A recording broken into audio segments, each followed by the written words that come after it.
Dan kan julle asseblief my vanoggend oopmaak by Hebreërs 5 vers 1 tot 10.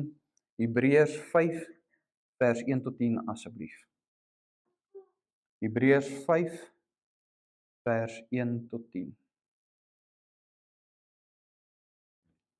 Nou voordat ons vanoggend lees, kom ons sluit net die oë, dan nader ons ook die Here asseblief. Vader, soos wat ek nou die wind daar buite hoor waai, Vader, rig dit ons oë op na U almag, na U grootheid, U soewereinheid, liewe Here. En prys U vanoggend eerstens met die wete dat U in beheer is van alles. Dat van elke geluid wat elke wind reg oor die aarde maak, U is in beheer daarvan. Maar Vader, hoeveel te meer nie is U in beheer van U koninkryk, van U seun se liggaam en ook van ons lewens. En Vader, sodoende vra ek vanoggend, mag ons nou tans rustigheid ervaar. Mag ons rustig word in ons gemoed, in ons harte en in ons denke. Dat ons met vernuwe brille na U woord sal kyk en ook vanoggend nie hier sal sit met die intensie om net kerk toe te kom nie, maar om te leer van die een wat ons eerste lief gehad het. En Vader, soos wat ons nou U genadetroon nader, Vader, mag ons dit nader met groot vrymoedigheid. Soos die engel sê, met boldness, liewe Heer. En Vader, mag U woord lewe kweek in ons harte, mag U die verharding verwyder uit dit uit. En Vader, wil ons met 'n nuwe reeks begin, wat ook wegbeweeg miskien van melk af en meer na vaste stof, na vaste kos. Vader, help ons om dit te verteer, help ons om te groei, want Vader, U woord roep ons om nie as kinders te bly in die geloof nie, maar om volwasse te word. Om die fondasies vas te lê in ons harte en ons geloof uit te leef. Want die woord is duidelik dat geloof sonder werke beteken absoluut niks nie. En Vader, mag U woord dan ons vernuwe, mag dit ons bemoedig, maar mag dit ons ook aanspreek en vermaan om te verander. En Vader, heel laastens vra ek ook vanoggend, mag U my gebrokenheid, my sondigheid op sy sit en mag U ook my lippe aanraak, dat ek nie volgens my eie hart en begeerte sal spreek nie, nie volgens my eie kennis en insig nie, maar mag U deur my lippe U waarheid en U wil verkondig. Mag die ware leermeester, die Gees, dit ook vasmaak in elke een van ons harte. Vader, ek vra al hierdie dinge in U heilige naam. Amen. So as ons vanoggend lees uit Hebreërs 5 vers 1 tot 10, lees ek weer eens uit die 33 tot die 53 vertaling, en vers 1 sê dan vir ons, want elke hoëpriester wat uit die mens geneem word, tree ten behoewe van die mens op, in die dinge wat in betrekking tot God staan, om gawes en offers vir die sondes te bring. En as een wat kan saamvoel met die onwetendes en dwalendes, omdat hy self ook met swakheid bevange is. En daarom juis moet hy, net soos vir die volk, so ook vir homself vanweë die sondes offer. En niemand neem die waardigheid vir homself nie, maar hy wat deur God geroep word, net soos Aaron. So het Christus ook homself nie verheerlik om hoëpriester te word nie, maar hy het hom verheerlik wat vir hom gesê het, U is my seun, vandag het ek U gegenereer. Soos hy ook op 'n ander plek sê, U is priester vir ewig volgens die orde van Melchisedek. Hy wat in die dae van sy vlees gebede en smekinge met sterk geroep en trane aan hom geoffer het, wat hom uit die dood kon red, en ook verhoor is uit die angs.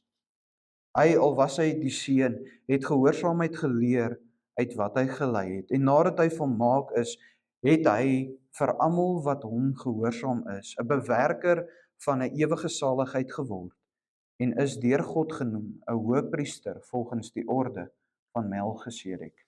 Net tot sover asseblief.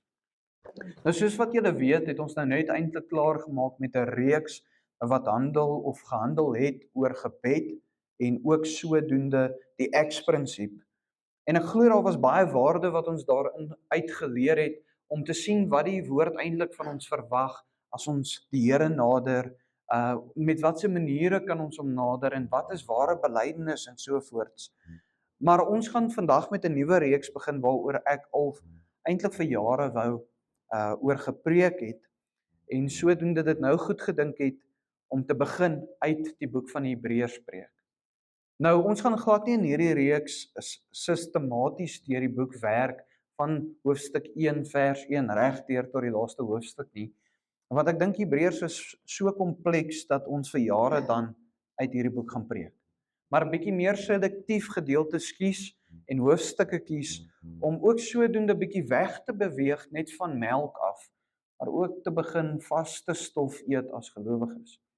Want ek weet nie van julle nie, maar vir my sê die woord natuurlik dat ons kan nie langer kinders bly nie. Ons lewe in 'n wêreld waar gelowiges seer kry, omrede hulle nie volwasse is nie, omrede hulle nie kennis het nie. En sodoende gaan vanoggend so bietjie anderster wees as normale preke. Julle gaan miskien dinge hoor wat julle nog nooit voorheen gehoor het nie, en van figure en ook ordes, maar my gebed is, mag elke een op hulle vlak ook hierdie dinge verstaan. Mag die Here dit deel maak van ons harte, en mag ons nie seer kry nie, maar mag ons eerder ons denke vernuwe, en dit deel maak van ons, en groei saam as die liggaam van Christus. So ons gaan vanoggend fokus, en dis ook eintlik die tema vir vanoggend, is Jesus as hoëpriester. Nou ek glo elke persoon wat hier sit, het al 'n lied gesing waar ons sing, Jesus is ons hoëpriester, of dit al gehoor in 'n preek. Maar ek glo in my hart, dat meeste van ons nie eintlik verstaan wat dit werklik behoort is om te beteken vir ons as gelowiges, dat hy die ewige hoëpriester is. En sodoende gaan ons vanoggend bietjie kyk na, hoekom is Jesus die hoëpriester? Hoe het hy hoëpriester geword? En dan gaan ons ook kyk, maar watse waarde in dit kan ons deel maak van ons lewens, en ook sodoende vernuwe word in ons wandel saam met ons hoëpriester Jesus Christus, as priesters onder hom. Okay, so as ons vanoggend begin, gaan ons eerstens na die eerste 4 verse van ons hoofteksgedeelte kyk, wat meer op die mensdom gefokus is. En asseblief vanoggend, let op, dit is bietjie moeiliker as normaalweg die gedeelte, en probeer om ook by te bly. En asseblief, ons neem dit op. Ek weet in 'n diens, mens kan nie jou hand opsteek en vra nie, maar as daar enige vrae is, teken dit op in 'n boekie, op jou foon, in jou denke. Bel my, WhatsApp my, en gesels met my. Ek wil nie hê ons moet hier uitstap, en daar was dinge wat miskien nie sin gemaak het vir jou nie, of wat jou verwar het, en jy kom nie na Robbie of Willem of na my toe, om ook sodoende van die vrae te beantwoord.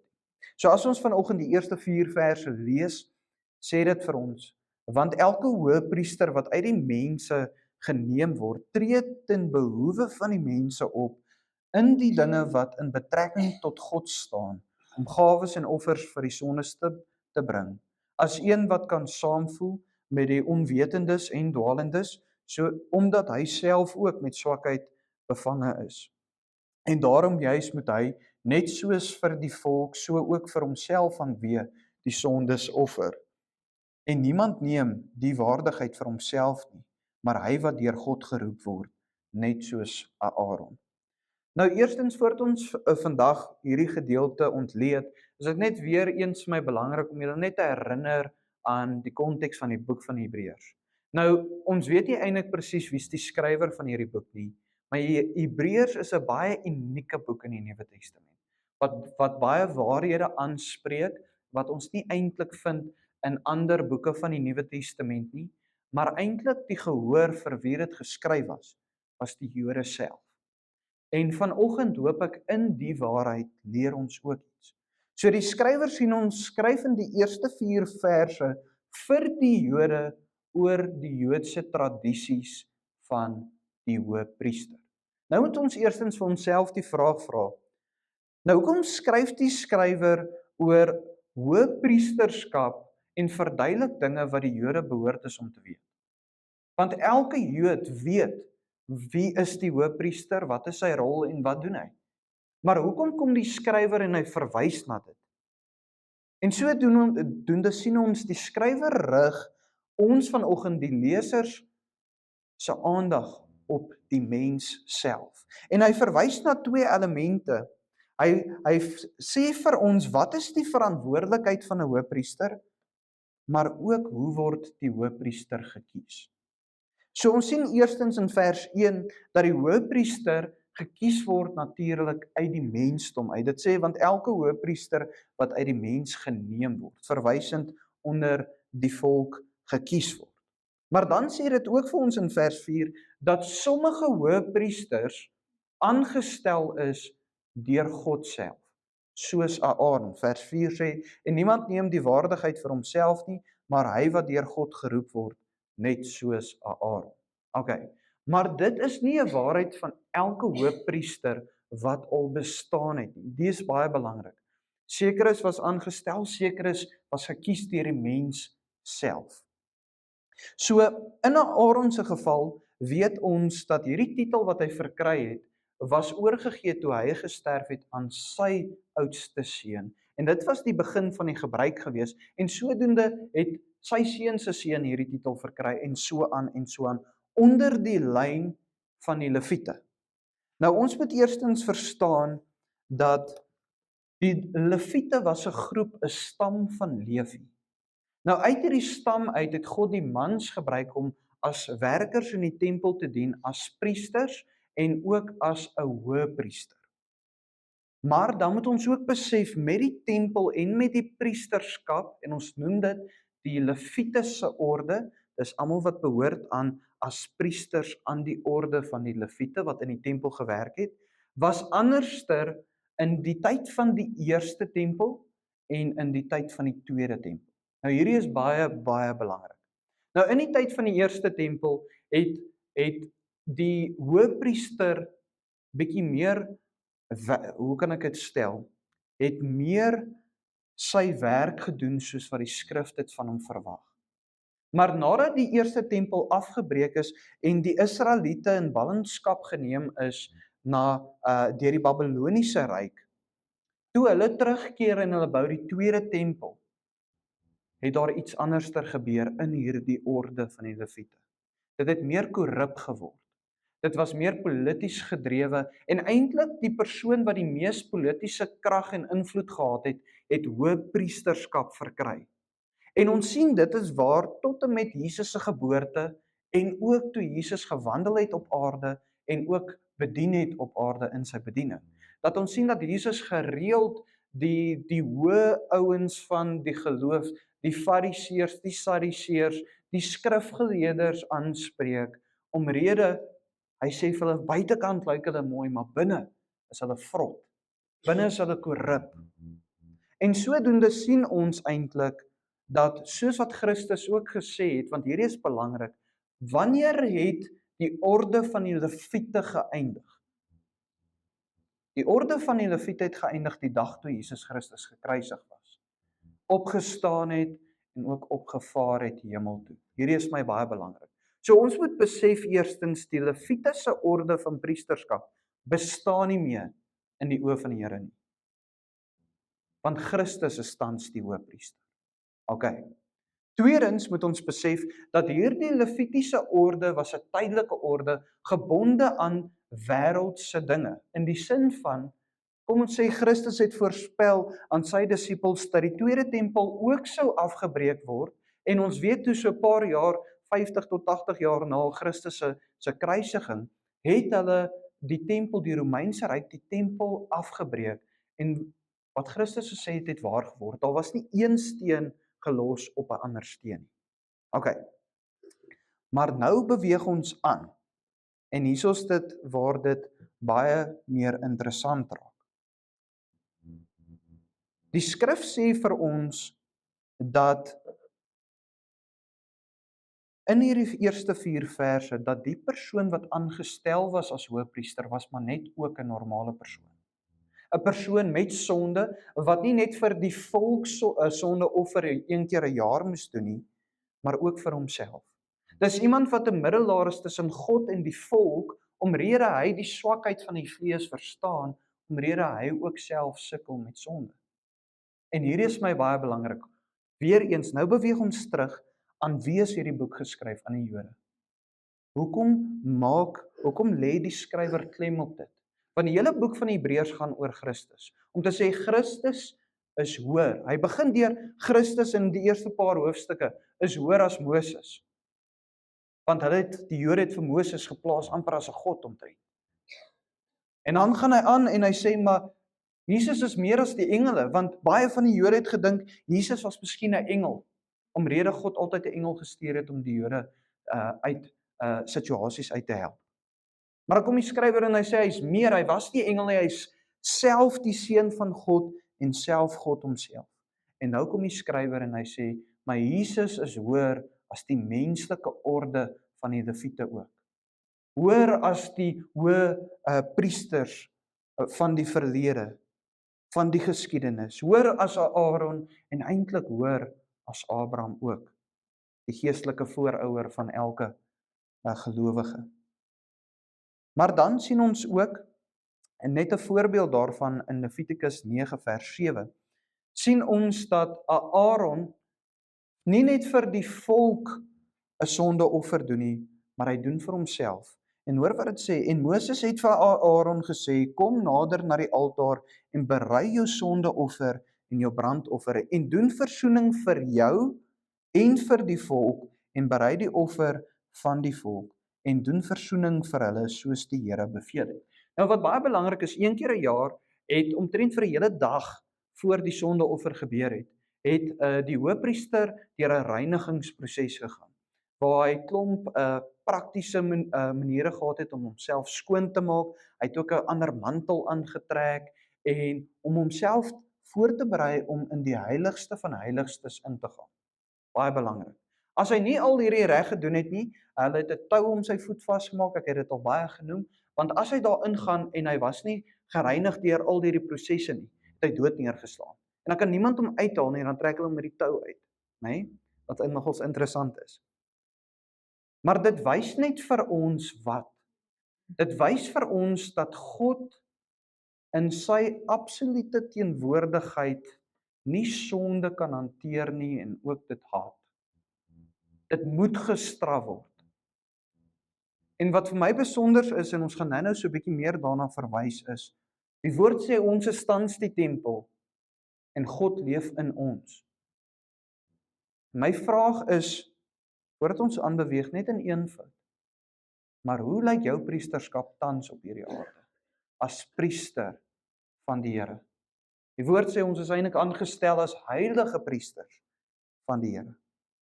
En dan beweeg dit aan, so die skrywer praat nou oor die hoëpriesterskap van die mensdom en ook sodoende van die mens wat eintlik ook in homself nie heilig kan wees nie, maar totdat die hoëpriester 'n sondeoffer vir homself moes doen, omrede hy ook self sondig is. Kom die skrywer en hy beweeg aan na vers 5 toe, wat sê, so het Christus ook homself nie verheerlik om hoëpriester te word nie, maar hy het hom verheerlik wat vir hom gesê het, U is my seun, vandag het ek U gegenereer. Nou kom die skrywer en hy draai die aandag van die mensdom af en hy sit dit op Christus Jesus. En hy sê iets baie interessants, wat baie belangrik is. Hy sê Jesus het homself nie verheerlik deur te sê dat hy hoëpriester is nie. Jesus het nie op aarde gesê ek's hoëpriester nie. Maar nou moet ons onsself die vraag vra, maar hoekom nie? Want eintlik was Christus nog altyd die hoëpriester. Die woord is Christus self. Die woord sê vir ons is deur Christus en tot Christus geskep. En dan ook verwys hulle na redding as wedergeboorte wat ons ook half uit Christus gebore word, nê? Met 'n nuwe hart, 'n nuwe hoop, met die Gees van God wat in ons woon. En dan verwys die skrywer eintlik na iets baie interessants en besonders. Nou ons moet verstaan, soos wat ek nou genoem het, dat die Levitiese orde die enigste orde was van priesterskap op aarde. As Jesus gesê het hy is hoëpriester op aarde, sou hy tegnies gesproke deel gevorm het van die Levitiese orde. OK. Ons het nou net gesê dat hierdie orde is wat? Tydelik. Dit bestaan nie meer nie en is gekoppel aan aardse, verganklike dinge.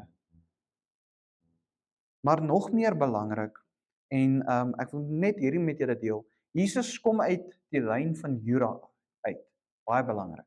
Maar interessant, Maria se moeder kom uit die lyn van die Lewiete uit. Maar die Joodse tradisie is dat eintlik die kinders wat gebore word, vorm deel van die lyn van die Vader. En sodoende kom Jesus eintlik uit die lyn van Juda uit, maar is eintlik werklik, was nog altyd die hoëpriester. En hy het homself sodoende nie verheerlik nie. Maar nou kom ons by iets nog meer belangrik.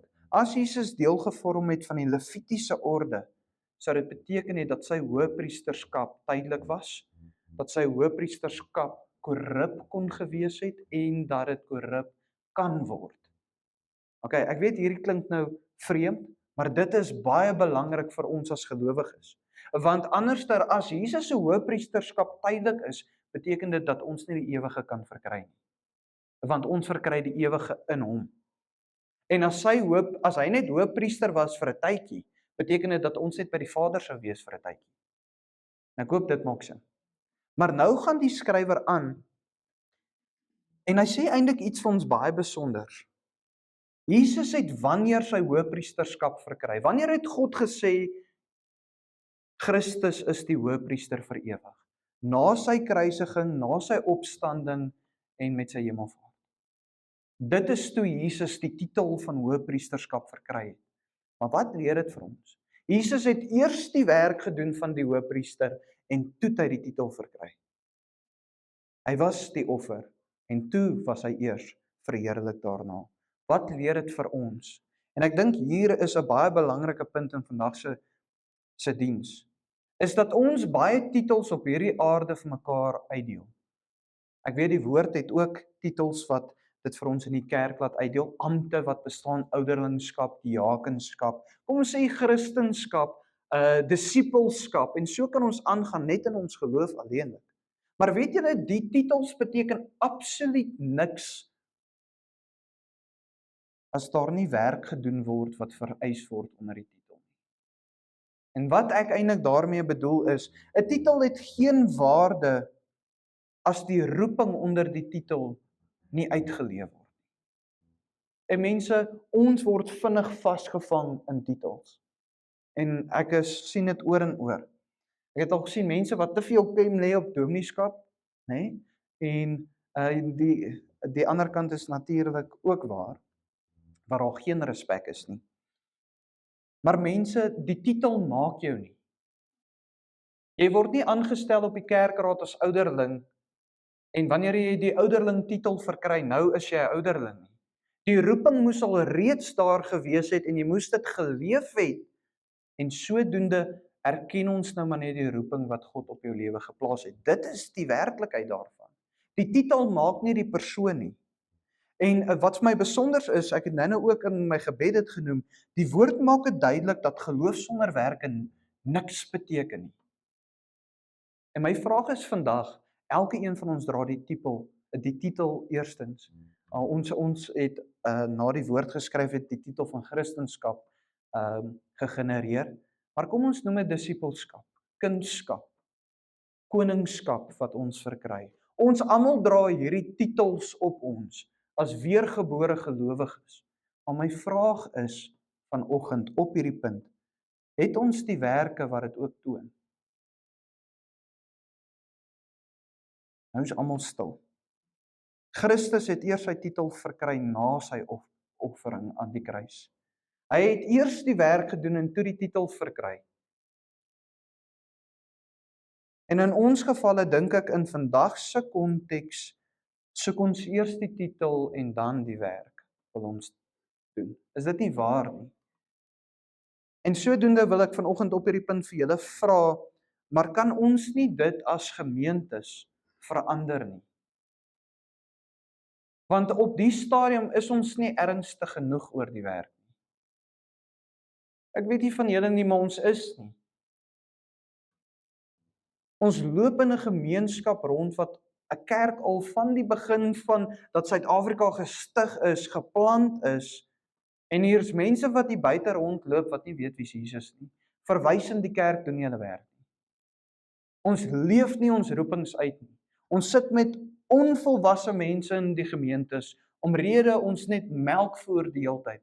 Die Hebreëse skrywer kom en sê ons moet aanbeweeg van die eenvoudige goed af. En na die vaste stof toe beweeg, die vaste vleis. Want ons kan nie as swakkelinge in die geloof in hierdie wêreld sterk staan nie. En dit is 'n waarheid, mense. En ons kan nie meer mekaar met 'n bottel voer nie. Natuurlik as daar nuwe mense inkom en as iemand tot redding kom, natuurlik met daai persoon. Maar dan is dit elke een se werk wat hier sit om dit te doen. Maar as ons gaan stagneer en op een plek bly in die geloof, sal ons nie vrug dra nie. En vrug is werke. Waar word die vrug van liefde getoon? In die werke. Waar word Christus gesien in hierdie wêreld? In die werke. As Christus nie die werk gedoen het nie, sou hy nie die titel verkry het nie.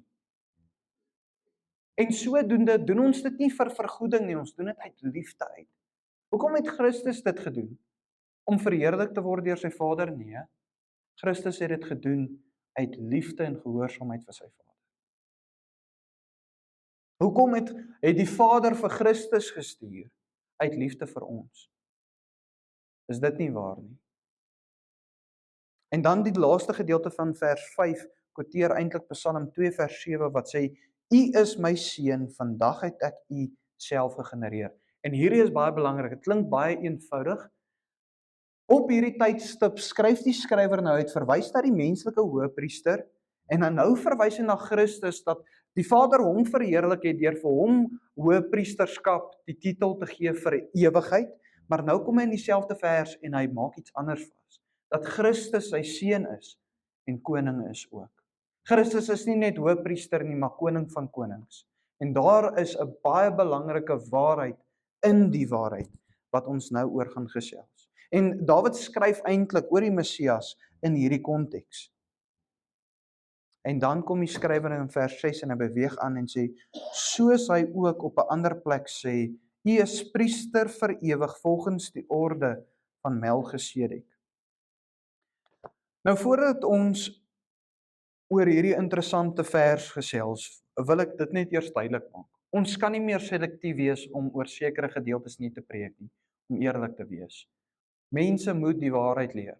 Maar onthou net, met komplekse gedeeltes in die Bybel is daar verskillende sienings. En ek moet dit deel met julle. Daar is verskillende sienings oor baie aspekte van die woord. Maar as die kern reg is, maak dit nie saak wat se siening jy vanoggend aanneem nie. Christus is hoëpriester tans tot in alle ewigheid. En ek hoop almal wat hier sit, sal sê dit in hulle harte en maak dit vas in hulle harte. Maar daar's 'n rede hoekom 3 hoofstukke van Hebreërs toegewy is aan die orde van Melchisedek en waar hulle praat oor Christus se hoëpriesterskap. So ons gaan vanoggend dan so 'n bietjie vashak by wat is die orde van Melchisedek? Ons het nou net gesê Christus het nie deel aan die Levitiese orde nie. Maar nou kom die skrywer en sê hy deel aan die orde van Melchisedek. Okay. So voordat ons na die orde verwys, kom ons kyk eers en vra die vraag, wie is Melchisedek? Ons vind die eerste verwysing na hom in Genesis 14 vers 18 tot 20 waar die woord vir ons sê en Melchisedek, die koning van Salem, wat 'n priester van God die Allerhoogste was, het brood en wyn gebring. En hom geseën en gesê, geseënd is Abraham deur God, die Allerhoogste, die skepper van hemel en aarde, en geseënd is God, die Allerhoogste, wat u vyande in u hand gegee het, toe gee hy hom die 10de van alles. So eerstens volgens Genesis, sê dit vir ons Melchisedek was 'n koning van Salem. Nou wat baie interessant is om die vraag te vra, maar waar is Salem? En interessant, Salem is die oorspronklike naam vir Jerusalem, wat baie interessant is. Dit beteken vrede en die koninkryk van vrede. Dit beteken ook, Melchisedek is die koning van vrede, volgens hierdie gedeelte. Maar dan gaan hy ook aan, en hy sê vir ons, dat Melchisedek is nie net 'n koning nie, maar ook 'n priester. En dit sê vir ons, eintlik, as ons kyk na sy naam self, Melchisedek, beteken dit koning van geregtigheid, wat baie interessant is. Maar waar ons dit kry in die skrif om te sê dat Salem Jerusalem is in Psalm 76 vers 3 wat Sion en Salem verbind aan mekaar en eintlik spreek asof dit dieselfde plek is. En dit sê ook het Salem sy tent verhuis en in Sion sy woning, verwysend na dieselfde konteks vir die wat miskien dit interessant vind. Maar dan moet ons sê, soos Christus was Melchisedek nie net 'n priester van God nie, hy was 'n koning ook. En daar was geen ander hoëpriester in die Levitiese orde wat 'n koning en koning en hoëpriester was nie. Baie belangrik. Dawid was nie die hoëpriester nie, hy was 'n koning en 'n profeet, maar hy was nie hoëpriester van sy tyd nie.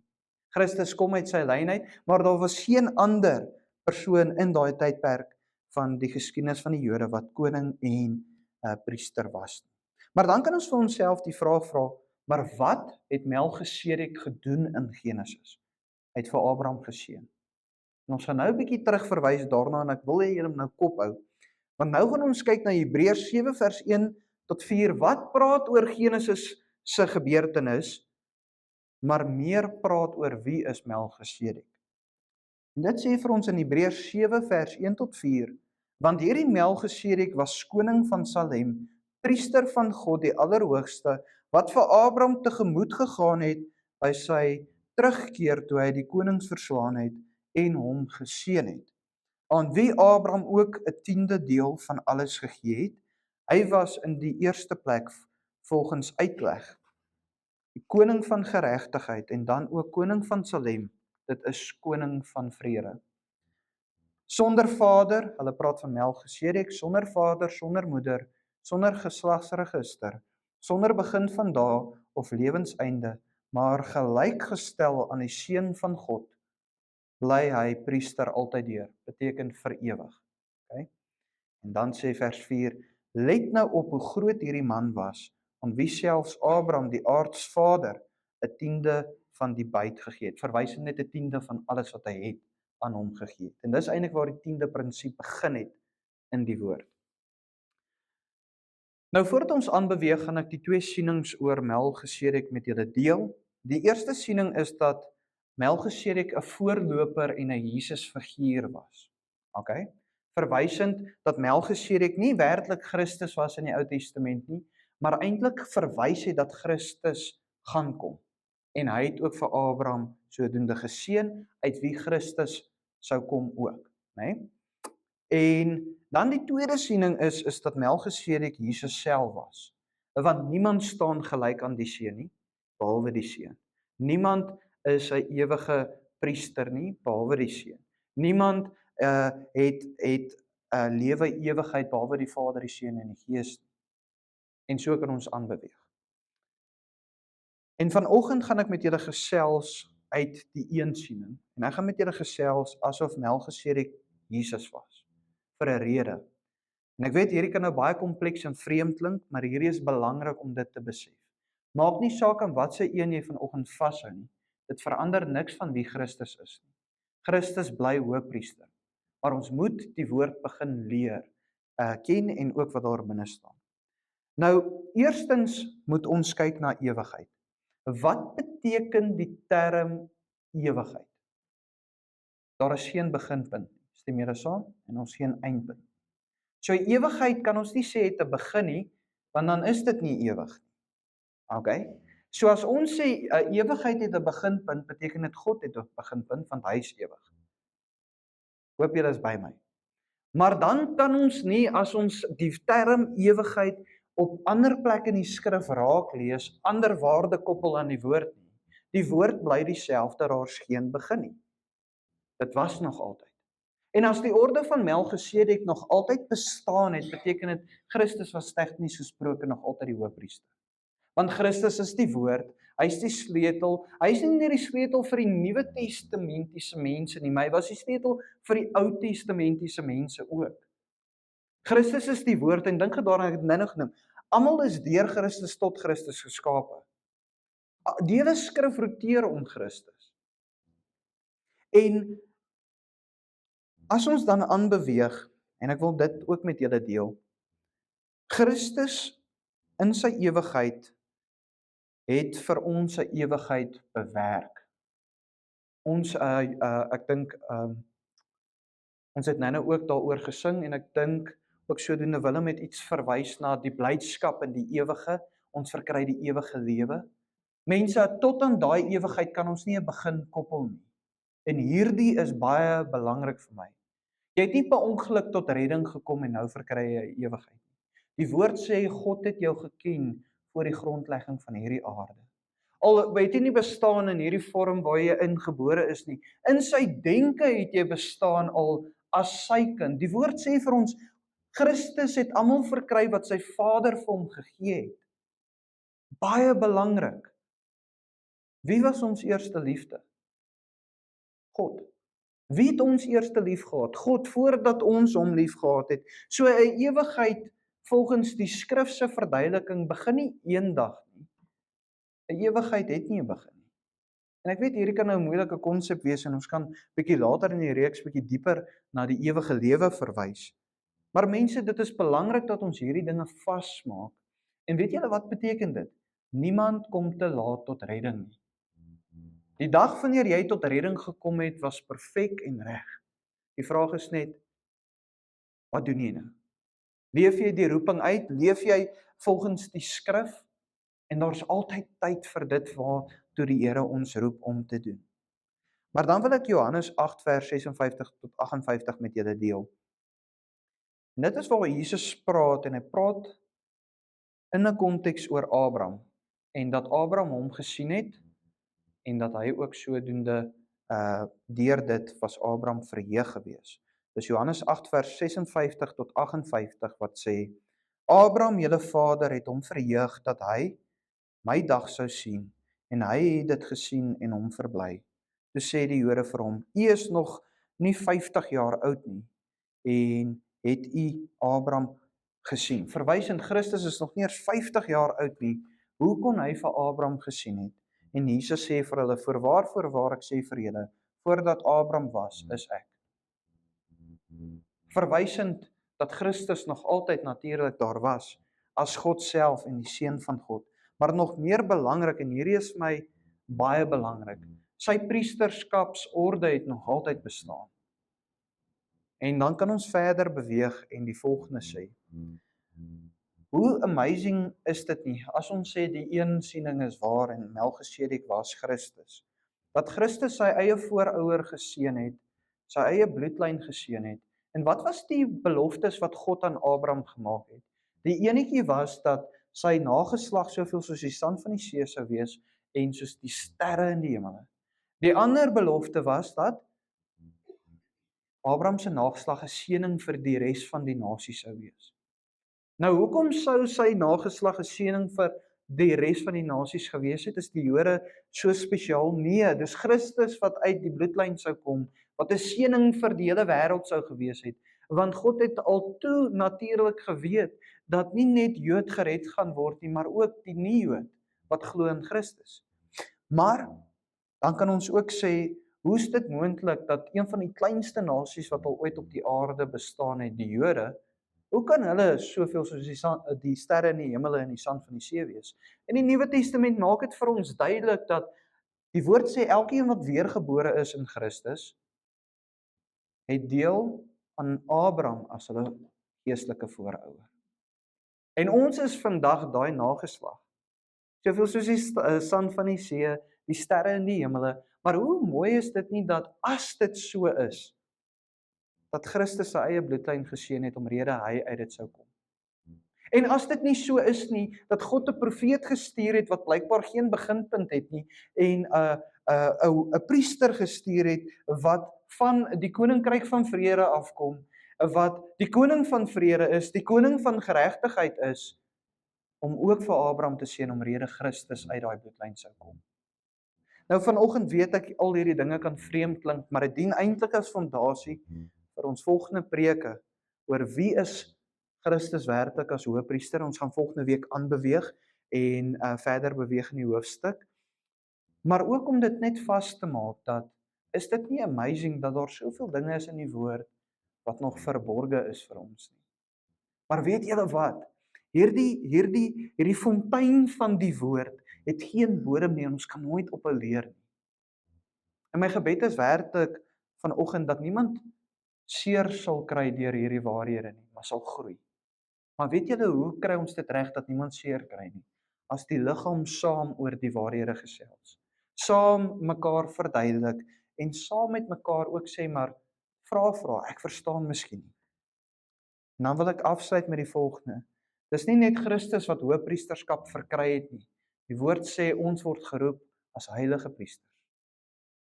Wat ewige priesters ook gaan wees in die koninkryk van die Vader. My vraag is, wandel ons tans waardig aan die titel van heilige priester? Doen ons die werk van 'n priester? Deel ons met die wêreld dinge daar buite en tree ons op as priesters vir die liggaam van Christus. Amen. Kom sluit die oë. Vader, wat 'n groot voorreg was dit nie om vanoggend oor interessante, moeilike dinge te gesels. Maar Vader, wat in my hart vas is vanoggend is dat Christus die hoëpriester is. Dat ons almal wat in hom is, 'n ewigheid verkry omrede hy dit vir ons bewerkstellig het met sy offer aan die kruis. Met sy offer wat 'n ewigheidswaarde dra. Maar Vader, mag ons ook in hierdie waarhede nie verdrink nie, maar eerder groei, liewe Heer. Vader, mag ons U nader as ons nie verstaan nie en sê, Vader, help my net om tans nie seer te kry nie, maar om dit te aanvaar. En Vader, mag ons van hierdie punt af begin meer volwasse word in die woord van God en ook sodoende in wie Christus werklik is. Vader, help ons om nie soos leekes hier buite rond te beweeg nie, nie soos kinders met mekaar te beklei nie, maar werklik te begin arbei in die oes, liewe Heer. U woord sê die oes is groot en die arbeiders is min, omrede ons nie volwasse mense het nie. Maar Vader, help ons om te groei. Help ons om werklik disippels te wees, om ons priesterskap uit te leef op hierdie aarde en ook elke verlore persoon wat ons ontmoet, Christus met hulle te deel deur die vrug wat ons dra en deur die roeping wat ons ontvang het.